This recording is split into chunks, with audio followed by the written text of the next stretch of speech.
प्रेषितांची कृत्य 24 अध्याय 24व्या वचनाच्या शेवटच्या लाईन पासून वाच. त्याने पौलाला बोलावून घेऊन ख्रिस्त येशूवरील विश्वासाविषयी त्याच्यापासून ऐकून घेतले. तेव्हा नीतिमत्व, इंद्रिय दमन व पुढे होणारा न्याय ह्याविषयी तो भाषण करत असता फेलिक्साने भयभीत होऊन म्हटले, आता जा.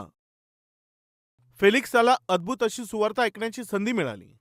आपल्या हृदयाला सुधारण्यासाठीची अद्भुत अशी संधी, अद्भुत असं ते वचन फेलिक्साने ऐकलं. हे महान असं वचन होतं, महान अशी ती सुवार्ता होती. एका व्यक्तीला सुधारू शकेल असं अद्भुत असं वचन त्या दिवशी जेव्हा पौलाने दिलं, तेव्हा ते वचन ऐकून फेलिक्स व त्याच्या पत्नीने आपलं जीवन बदललं असतं तर किती बरं झालं असतं. देव स्पष्टपणे तुम्हाशी बोलून सत्य वचनाच्या द्वारे जेव्हा तुमच्या जीवनातील पाप प्रगट करतो, तेव्हा प्रिय भाऊ बहिणींनो, तुम्ही आपलं हृदय सुधारलं तर, आपलं जीवन सुधारलं तर किती बरं राहील. त्या दिवशी फेलिक्स याला पौल जेव्हा स्पष्टपणे वचन सांगत होता, आता बस कर, आता तू जा, असं बोलून त्याने त्याला थांबवलं. अनेकशा प्रसंगांमध्ये वचन हे अतिशय स्पष्टपणे देत असताना तुमच्या पापांविषयी जेव्हा देव तुमच्याशी बोलत असतो, तुमचं पाप तुम्हाला दाखवून देऊन त्या पापाचा दंड तुम्हावर येणार हे देव तुमच्याशी बोलतो, तेव्हा किती वेळा कल्वरी आवाजद्वारे देव तुमच्याशी बोलत असताना काय तुम्ही टीव्ही बंद केला नाही का? किती वेळा तुम्ही चॅनल बदलून टाकला आहे? किती वेळा तुम्ही वचन ऐकत असताना देव जेव्हा तुमच्या पापाबद्दल बोलत असतो, कोणता दंड तुमच्यावर येणार जेव्हा देव तुमच्याशी सांगत असतो, तेव्हा सीटवरून उठून तुम्ही किती वेळा टीव्ही समोरून निघून गेले नाहीत? हा संदेश ऐकणाऱ्या भाऊ आणि बहिणींनो, सत्य वचनाद्वारे देव तुम्हाशी बोलत असताना तुमचं जीवन बदलण्यासाठी, तुमच्या जीवनाला योग्य दिशा देण्यासाठी, तुमचं हृदय बदलण्यासाठी देव जेव्हा प्रयत्न करतो, तेव्हा तुम्ही उठून बाहेर जाल तर ते वचन, ती सुवार्ता तुम्ही ऐकत असताना जर तुम्ही चॅनल बदलून टाकाल किंवा तुम्ही टीव्ही बंद कराल तर, किंवा बायबल बंद कराल तर, किंवा मीटिंग मधून उठून निघून जाल तर कृपया ऐका, तुमचं नुकसान होईल, तुम्हावरच श्राप येतील. फेलिक्साला आपलं जीवन सुधारण्यासाठी एक चांगली संधी मिळाली, तरी देखील आपलं जीवन सुधारण्याऐवजी तो काय म्हणाला माहीत आहे? बरं ठीक आहे, आता तू येथून जा, संधी मिळाल्यास मी तुला नंतर पुन्हा बोलावीन, पुढच्या वेळेला पाहूया, आता नको. यस, देव स्पष्टपणे तुम्हाशी बोलत असतो तेव्हा आपलं जीवन, आपलं हृदय सुधारून घ्या असं म्हणतो, तेव्हा साहजिकपणे तुम्ही काय करत असता? सहजपणे तुमच्या मनामध्ये कोणते विचार येत असतात? मला आत्ताच माझं जीवन सुधारायचं नाहीये, मला आत्ताच देवाला माझं जीवन समर्पित करायचं नाही, मला आत्ताच बाप्तिस्मा घ्यायचा नाहीये, मला आत्ताच ते पाप सोडायचं नाहीये, आत्ताच माझं जीवन मी देवाला अर्पण करणार नाहीये. नेक्स्ट टाइम पाहता येईल, नेक्स्ट मंथ मध्ये पाहू, नेक्स्ट इयर मध्ये पाहू. आहेत का कुणी आपल्यामध्ये फेलिक्स सारख्या हृदयाचे लोक? देव स्पष्टपणे तुम्हाशी बोलून आपलं जीवन सुधारून घ्या असा इशारा देत आहे तेव्हा, व तुमचं पाप दाखवत आहे तेव्हा तुम्ही जर पाप कबूल केले नाही तर देव तुम्हाला दंड देईल. एका सत्य वचनाच्या द्वारे परमेश्वर देव माझ्यासारख्या सेवकाद्वारे तुम्हाशी बोलतो, तेव्हा पोस्टपोन करणारे कुणी आहेत का? आत्ता नको, नंतर पाहूया असं म्हणून शांतपणे राहणारे कुणी आहेत का? कृपया लक्ष द्या, अशा प्रकारे गप्प राहिल्यामुळे, अविश्वास दाखवून वचनाच्या प्रति प्रतिक्रिया न देता देवाच्या वचनाकडे जर तुम्ही दुर्लक्ष कराल तर प्रिय भाऊ आणि बहिणींनो, तुमची मोठी हानी होईल.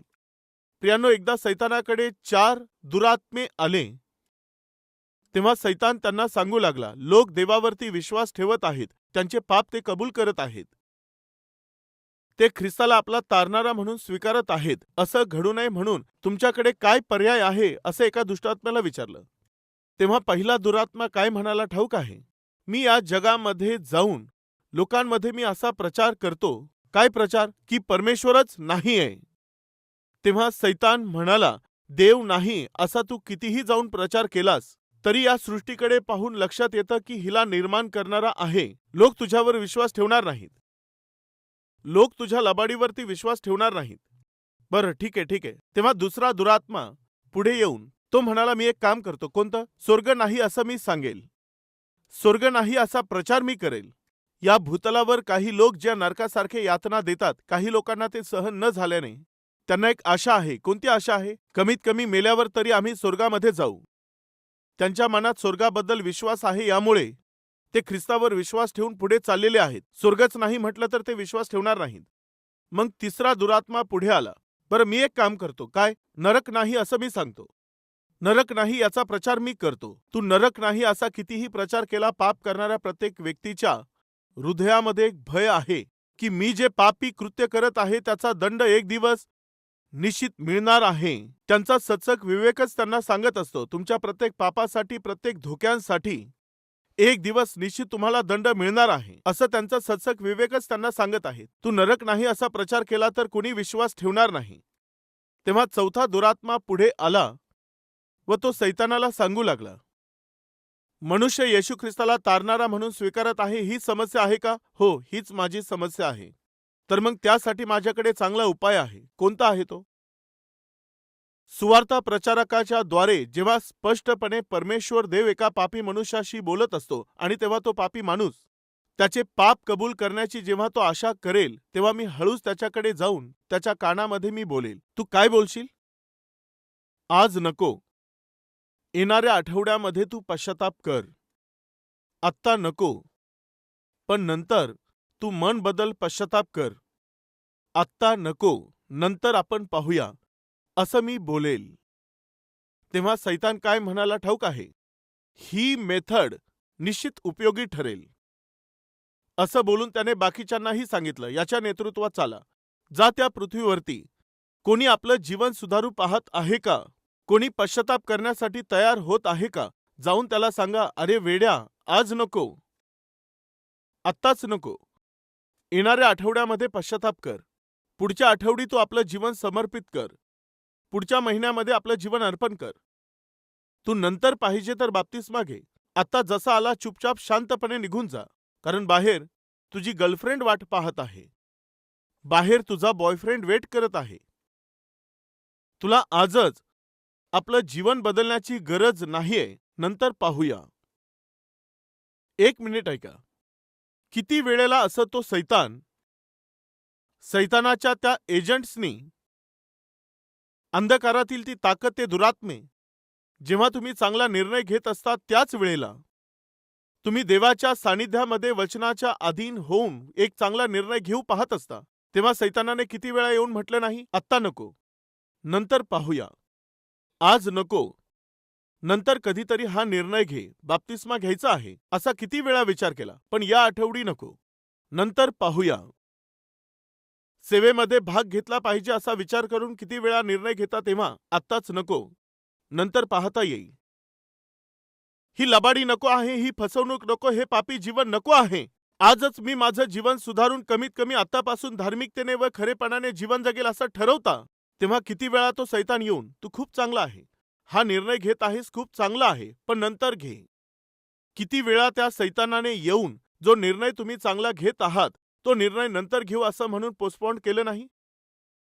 आजही तुमचं तारण होत नाही याचं कारण ठाऊक आहे? त्या सैतानाने तुम्हाला ब्लॅकमेल केलं आहे. आजच्या दिवसापर्यंत तुमचं जीवन ख्रिस्ताला न देता तुम्ही चर्चमध्ये जाता, वचन ऐकता, बायबल उघडता, पण आजही तुमच्या हृदयात त्या ख्रिस्ताला तुम्ही जागा दिलेली नाही. कारण माहिती आहे, सैतानाने तुम्हाला ब्लॅकमेल केलं आहे. जेव्हाही तुम्ही चांगला निर्णय घेऊ पाहिला, सैतानाने येऊन म्हटलं, आता नको, नंतर पाहूया. तुम्ही आपलं मन बदललं, पश्चाताप केला आणि आता तुम्ही बाप्तिस्मा घेऊ इच्छित आहात, तेव्हा बाप्तिस्मा घेण्याच्या वेळेमध्येच किती वेळा तो सैतान म्हणाला, आता नको, पुढच्या महिन्यामध्ये पाहू, नंतर कधीतरी पाहता येईल, असं पोस्टपोन केलं नाही? ही टाळाटाळ सैतानाचं षड्यंत्र आहे. ही हैगाई करणं हा सैतानाचा कट आहे. आमच्यातील किती लोक आपल्या जीवनामध्ये जेव्हा चांगला निर्णय घेण्याचा वेळ येतो तेव्हा तो निर्णय टाळत असतात. ख्रिस्ताला जेव्हा आपल्या हृदयामध्ये तारणारा म्हणून स्वीकारण्याची जेव्हा वेळ येते तेव्हा ते लोक टाळत असतात. फेलिक्स याने टाळून दिलं. कशामुळे माहितीये? तो सैतानासमोर झुकला. कोणी आहेत का आपल्यामध्ये जे फेलिक्स सारखे आहेत? सत्य व अद्भुत असे संदेश ऐकल्यानंतर तुमच्या जीवनात जे पाप तुम्ही करत आहात त्याप्रती जेव्हा भय निर्माण होतं, मी जे करत आहे ते वाईट आहे, मी मोठं वाईट कृत्य करत आहे, मी फसवणूक करत आहे, देव तुम्हाला ते दाखवतो तेव्हा, पवित्र आत्मा तुम्हाला निरुत्तर करतो तेव्हा, एक चांगला निर्णय घेण्याच्या वेळेमध्ये, ख्रिस्ताला आपला तारणारा म्हणून स्वीकारण्याच्या वेळेमध्येच, तुमची चूक सुधारण्याच्या वेळेमध्ये, ती चूक सोडून देण्याच्या त्या काळामध्येच तुम्ही किती वेळा पोस्टपोन केलं नाही? आजपर्यंतही टाळत आलेले आहात. कारण माहितीये, ज्या आत्म्याने त्या फेलिक्सला सुवार्तेचा स्वीकार करू नये, पोस्टपोन करावं असं केलं, आज तोच आत्मा तुमचा नाश करून टाकण्यासाठी ज्याप्रमाणे फेलिक्सला प्रवृत्त केलं, तुम्हालाही प्रवृत्त करत आहे. फेलिक्स आणि त्याच्या पत्नीला ते जे पाप करत होते त्याविषयी स्पष्टपणे जेव्हा पौलाने वचनातून संदेश दिला, तेव्हा फेलिक्साने त्या संदेशाचा स्वीकार करण्याऐवजी त्याने पोस्टपोन केलं. सत्याचा स्वीकार करून आपलं जीवन सुधारण्याऐवजी त्याने ते टाळून दिलं, कारण माहितीये तो सैतानासमोर झुकला. त्याचप्रमाणे आपण पौलाची प्रशंसा केली पाहिजे. का माहितीये? त्या दिवशी त्याने विचार केला असता की मी जर पापाविषयी बोललो, तुमच्या पापी कृत्यांमुळे परमेश्वराचा दंड तुमच्यावरती येईल अशा प्रकारे मी प्रचार केला, तर उद्या हा माझा निर्णय देत असताना तू जाणून बुजून त्या दिवशी माझ्या पत्नी विरुद्ध बोललास ना. तू जाणीवपूर्वक इनडायरेक्टली आम्ही जे पाप करत आहोत त्या पापाबद्दल तू वचन सांगितलंस ना. आमच्याकडे असं बोट दाखवून दाखवून तू मोठा संदेश दिलास ना. उद्या तुझा निकाल काढायचा आहे तेव्हा मी तुला सांगेल. आता तुझी बोलण्याची वेळ आहे, उद्या माझी वेळ येईल, बरोबर ना? पौलाला या गोष्टीची भीती वाटली नाही. बायबलमध्ये वचन आहे, तरुण सिंह गुरगुरत असता तो मेंढरांच्या टोळीला घाबरत नाही. पौल देखील असाच सेवक होता. तो गरजेमध्ये होता, यामुळे सत्य वचनाचा, परमेश्वराच्या वचनाचा प्रचार न करता शुगर कोटेड मेसेज देणारा नव्हता. पाप आणि नीतिमत्वाविषयी निरुत्तर करणारा पवित्र आत्मा परमेश्वर लोकांना त्यांच्या पापाविषयी जेव्हा निरुत्तर करत असतो तेव्हा त्याऐवजी वरून वरून जखमा साफ करणं, केवळ वर वर प्रचार करणं, स्वतःला वाईट वाटू नये, दुसऱ्यांना वाईट वाटू नये, असं सुंदररित्या वर वरून प्रचार करणं पौलाला जमलं नाही प्रियांनो. त्या निर्णय देणाऱ्या अधिकाऱ्यासमोर पौलाने स्पष्टपणे वचन सांगितलं. पापाचं खंडन करतच तो बोलला. न्यायाच्या विरुद्ध करण्यात येणाऱ्या पापाच्या दंडाबद्दल, देवाचा न्याय आणि दंडाबद्दल त्याने स्पष्ट सांगितलं. मला तुम्ही पास्टर म्हणून राहू द्या किंवा न राहू द्या, मला मंडळीचे सेवक म्हणून राहू दिलं किंवा न राहू दिलं, या मंडळीमध्ये मला पाळक म्हणून राहू द्या किंवा राहू देऊ नका, परंतु नाश पावणाऱ्या लोकांसाठी सत्य व पवित्र वचन पाहिजे. याच विचाराने वचनाचा संदेश देणारे आज किती सेवक दिसत आहेत. वचनाचा प्रचार करायचं म्हटलं तर, सत्य वचन देण्याचा विचार केला तर मंडळीच्या वडिलांची आठवण येते. त्यांनी केलेले पाप आठवू लागतात. कदाचित यामुळे ते मला मंडळीमधून बाहेर काढून टाकू नयेत असं भय मनामध्ये येऊ लागतं. मग मुलांच्या भविष्याचं काय होईल, शिक्षणाचं काय होईल. आताच कुठे या शहरात स्थिर झालो आहे, या एरियात मी स्थिर झालो आहे आणि तसंच काही चांगले कुटुंबही मिळाले आहेत, किंवा मला आणि माझ्या कुटुंबाची स्थिती जाणून घेणारे, माझ्या मुलांना शिक्षणास मदत करणारे चांगले कुटुंब मिळाले आहेत. यामुळे कदाचित ते मला यांच्यामधून काढून टाकतील. याच विचाराने पापाबद्दल खंडन न करता, पापाबद्दल इशारे न देता तडजोड करणारे असे सेवक बरेचसे आहेत. परंतु पौल असा सेवक अजिबात नव्हता. पौलाच्या समोर त्याचा न्याय करणारा अधिकारी फेलिक्स होता. परंतु पौलाच्या मध्ये जो होता, वचन जसं आहे तसं स्पष्ट करणारा देवाचा तो आत्मा, तो त्या आत्म्याला थांबवू शकला नाही. जसं वचन आहे तसं त्याने ते गाजवलं. परिणाम काय झाला? स्थगिती मिळाली. काय झालं? स्थगित झालं. नंतर पाहू असं म्हणत फेलिक्स शांतपणे निघून गेला. त्यानंतर फेलिक्सने विचार केला, पुन्हा मी पौलाला बोलावतो. त्याने पुन्हा पौलास बोलावलं आणि त्याच्याशी तो बोलू लागला. पौल त्याच्याशी बोलू लागला, तुझं काय म्हणणं आहे, काय सांगू? असा कधीपर्यंत तू इथे बंदीगृहात या जेलमध्ये राहणार आहेस? तुला सेवा आहे, आत्मे जिंकायचे आहेत, नाश पावणाऱ्या लोकांना सुवार्ता सांगायची असं बोलत आहेस, मग कधीपर्यंत तुरुंगात राहणार? फेलिक्स म्हणाला, काय म्हणणं आहे तुझं? मी काय बोलणार, तुम्हीच सांगा. जेव्हा असं एकमेकांशी चर्चा चाललेली होती, फेलिक्सचा हेतू काय होता माहीत आहे. पौल काहीही करून, ठीक आहे, तुम्ही किती घेणार सांगा, मला सोडवण्यासाठी तुम्ही किती घेणार सांगा. कदाचित बोलेल, कदाचित मला काहीतरी लाच देईल आणि मला लाच देऊन मग तो शांतपणे कदाचित निघून जाईल. प्रियांनो, लक्ष द्या, फेलिक्सचं पौलाला बोलावण्याचं कारण काय होतं? आपलं जीवन सुधारावं यासाठी नाही, तर पौलाकडून कदाचित काहीतरी मिळेल. पाहूया काय आहे 24व्या अध्यायातील 26 वचनापासून. पहा येथे काय म्हटलेलं आहे. आणखी आपणास पौलाकडून पैसे मिळतील अशी आशाही त्यास होती, म्हणून तो त्यास पुन्हा पुन्हा बोलावून घेऊन त्याच्याबरोबर संभाषण करत असे. पुन्हा पुन्हा बोलावून त्याच्याशी तो संभाषण करत होता. पौला, तुझं काय म्हणणं आहे? काय तुला तुरुंगातून बाहेर पडायचं नाही, येथून जायचं नाही? तुझं काय म्हणणं आहे? पुन्हा पुन्हा तो त्याला असं बोलावत होता. खरं तर त्याला आत्मिकरित्या वाढायचं होतं, यासाठी त्याने पौलाला बोलावलं नाही, तर त्याला आर्थिकरित्या काहीतरी मिळेल या अपेक्षेने त्याने बोलावलं. लाज घेऊन त्याला सोडून देण्यासाठी त्याला बोलावलं. पाहिलं किती दुःखाची गोष्ट आहे. त्या काळचा तो फेलिक्स, तो लाज घेऊन जो अधिक पैसे देईल त्याच्या बाजूने निकाल देणारा असं दुष्टपणाचं जीवन जगत होता. तसंच पौलाने जर त्याला काही लाज दिली तर मी त्याच्या बाजूने न्याय देईल असं म्हणून निरर्थक विचार मनामध्ये बाळगून तो पुन्हा पुन्हा त्याला बोलावत होता. त्याला वचनाच्या प्रती कोणती श्रद्धा नव्हती. तारण मिळवायचं हे विचार त्याचे नव्हते. येशू ख्रिस्ताबद्दल ऐकायचं आहे असं म्हटल्यावर आपण सर्व विचार करत आहोत. त्याच्या मनात येशू ख्रिस्ताबद्दल काहीतरी श्रद्धा असेल, परंतु असं अजिबात नव्हतं प्रियांनो. त्याने येशू ख्रिस्ताबद्दल ऐकण्याचा विचार करणं, पौलाने त्याच्याकडे यावं असा विचार करणं, पौलाशी चर्चा करण्याचा विचार करणं, ते आपल्या आत्मिकतेच्या प्रती श्रद्धा होती यामुळे नाही, तर त्याच्या मनातील स्वार्थामुळे होतं. स्वतःच्या लाभासाठी ते होतं. आज आहेत का कोणी देवाच्या सानिध्यामध्ये बायबल हातात घेऊन येणारे? तुम्ही देवासाठीच येत आहात का? वचनासाठीच येत आहात का? जीवन सुधारण्यासाठीच येत आहात का? जिवंत देवाची उपासना करण्यासाठीच येत आहात का? किंवा मग तुमच्या वस्त्रांचं प्रदर्शन करण्यासाठी येत आहात? तुम्ही घातलेले दागिने दाखवण्यासाठी येत आहात? किंवा तुम्ही विकत घेतलेला मोबाईल दाखवण्यास येत आहात? किंवा बॉयफ्रेंड किंवा गर्लफ्रेंडला भेटण्यासाठी येत आहात? लोकांशी ओळख वाढवण्यासाठी येत आहात का? किंवा तुम्ही पापी कृत्य करण्यासाठी देवाचा आणि देवाच्या मंदिराचा आधार घेण्याचा प्रयत्न करत आहात? प्रिय भाऊ आणि बहिणींनो, मी विचारतो, तुम्ही देवाकडे का आले आहात? कोणता उद्देश घेऊन तुम्ही आलेले आहात? काही लोक मंडळीमध्ये अधिकार चालवण्यासाठी येतात. मंडळीचे वडील आहेत यामुळे मंडळीचं अर्पण मोजण्यासाठी येतात आणि मोजता मोजता ते अर्पण चोरण्यासाठी येत असतात. आणि काही लोकांना येण्याची सवय लागली यामुळे ते येतात. काही लोक मेंबरशिपसाठी येतात आणि काही लोक नातलगांना भेटण्यासाठी येथे येतात. तसंच काही जण आपल्या मित्रांना भेटण्यासाठी येतात आणि काही लोक मुलांना स्थळ शोधण्यासाठी येत असतात. आणि काही लोक जेव्हा सेवक वचनाची सेवा करत असतो तेव्हा त्यांच्यातील उणिवा शोधण्यासाठी येत असतात. आज मी विचारत आहे, तुम्ही देवाच्या सानिध्यामध्ये का येत असता? कोणत्या कारणामुळे तुम्ही येत आहात? का तुम्ही येथे वचन ऐकत आहात?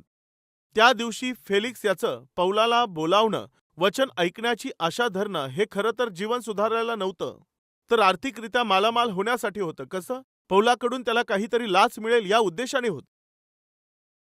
त्या दिवशी पौलाने धार्मिकतेने जीवन जगण्याचाच त्याने निर्णय घेतला होता, परंतु कोणाला लाच देऊन सुटका मिळविण्यासाठी तो तयार झाला नाही. मी धार्मिकतेमध्ये जगणार, मी नीतिमत्वाने जीवन जगणार, हा निर्णय त्याने घेतला.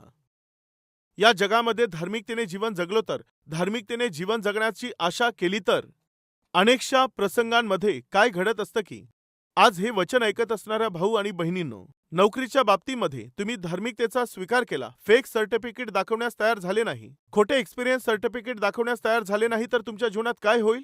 नोकरी मिळण्यासाठी उशीर लागेल. प्रामाणिकपणे जगण्याची आशा जर तुम्ही केली, प्रामाणिकपणे आणि मेहनतीने अभ्यास करून चांगले मार्क मिळवून सीट मिळवण्याची आशा तुम्ही केल्यावर काय होईल? जे डोनेशन देत असतात, वशिला लावून ते सीट खरेदी करतात, जी रँक तुम्हाला मिळाली पाहिजे ते घेतात.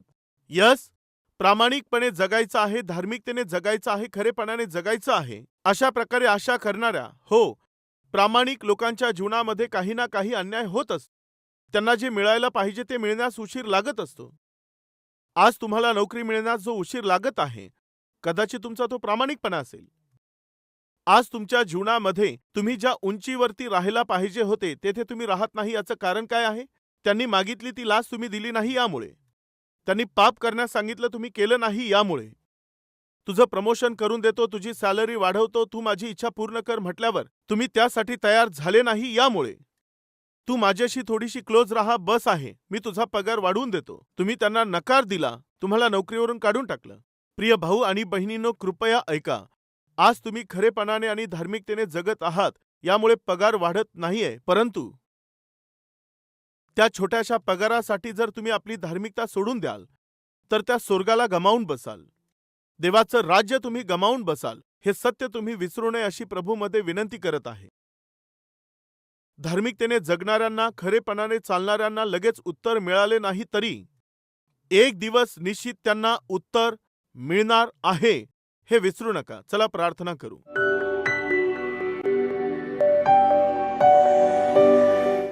पवित्र परमेश्वर देव बापा, अनेकदा तो सैतान येऊन आम्हाला त्रस्त करत असतो. तो आमची निंदा करतो, आम्हाला दोष देतो आणि आमच्यावर वेगवेगळे संकट तो घेऊन येत असतो व आमच्या विश्वासाला कमजोर करू पाहत असतो.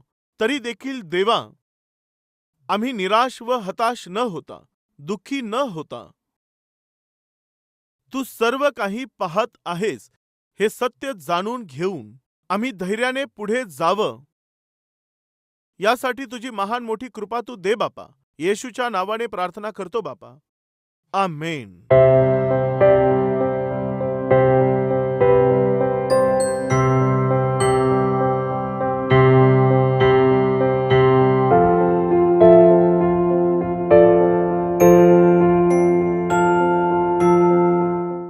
आमचा पत्ता Calvary, post box number 30, Kukatpally, Hyderabad 72.